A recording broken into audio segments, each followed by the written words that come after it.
તારે ભાઈ ઘરે 5 રોટલી ખાતો ત્યાં 2 રોટલી ખાઈને શું કે બસ રાખો રાખો, પછી ઘરે ફ્રીજ ખોલે, કઈ છે ભજન મોભામાં મોભામ જીવે હડતા. તો ઓરિજિનલ જીવન કોઈ જીવતું નથી, જોજો તમે. એટલે આપણે વાત કરતા હતા કોઈ જીવની હિંસા ક્યારે કરવી નહીં, કોઈ નહીં. દુખવાની, કોઈને વેણ એવા નહીં મારવાના શબ્દો, ક્રોધ નહીં કરવાનો કોઈ નહીં.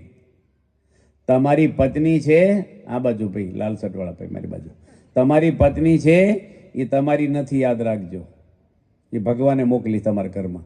એ ટાઈમ થાય છે ત્યારે ભગવાન એને લઈ લે છે અને ટાઈમ થાય છે ત્યારે તમને લઈ લે છે. એ મા બાપ છોડીને આવી છે, એના મામા માસી બેન ભાઈ પરિવાર બધાને છોડી અને તમને અર્પણ થઈ છે.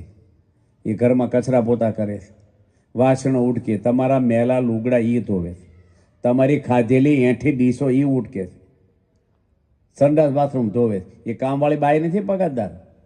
નાની નાની વાતમાં ટકટક કરવી નહીં. તમે દારૂ પીવાનો હાથમાં કેટલો દુભાઈ, કસકસ કરવી નહીં, ખાવા બાબતમાં ગુસ્સો કરવો નહીં કોઈને. ગીતામાં લખ્યું કામ ક્રોધ અને લોભ નરકના દ્વાર છે. ક્રોધ કરવો નહીં કોઈ નહીં. શેના માટે ગરમ થવું? એક ભાઈ મને કે તમને ન ખબર હોય થોડો ફૂફાડો રાખવો પડે કે. મેં તારી પર કોણ ફૂફાડા રાખશે? તાર તું ભગવાન છો? ફૂફાડા રખાય? દરેકમાં ભગવાનનો વાસ છે, જીવ પ્રાણી માત્રમાં. સહન કરવું, થોડું નમી દેવું. બાપાએ વાત કરી સહન કરવું. એક ભાઈ કે ક્યાં સુધી સહન કરવાનું? સ્વામી કે જીવી ક્યાં સુધી, પછી નથી કરવાનું.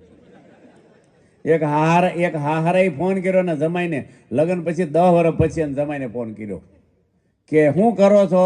કે સહન કરીએ છીએ ભાઈ. એને હાહારા કે હું એ જ કરું છું. સહન જ કરવું આપણે. ક્રોધ બરોધ કરવો નહીં કોઈને, ગુસ્સો ન કરાય. હા, આ તમને લાગુ પડે પછી એમ નહીં સાંભળીને આ કાને પેલા કાને. બરાબર? જેને ગરમ થવું હોય ઉછાંગળી કરો, હું ગરમ થાય છે બસ. કોઈ નહીં કરવાની, બસ. ક્રોધ નહીં કરવા.